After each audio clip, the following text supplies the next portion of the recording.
About 10 miles away in Monroe, city leaders are one step closer to allowing council members to be armed during their meetings, and it would become one of the first communities in Ohio to allow that. Local 12's Christian Hauser is in Monroe tonight with what both sides of the issue had to say about it.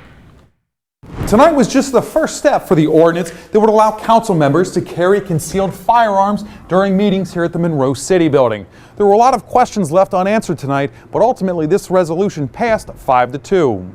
Vice Mayor Dan Clark was one of the 4 votes. Clark says it's a situation you just hope never happens. You may not feel the need today, but if the need arises, and it's the same reason you have your concealed carry.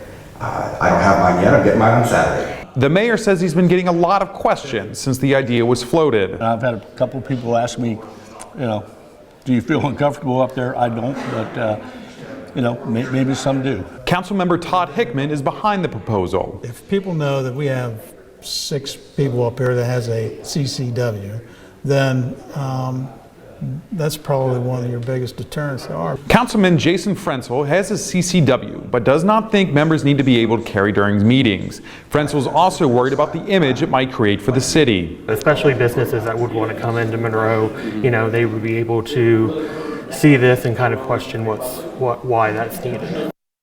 All the council members wanted to hear from the public, but there was no one here to speak.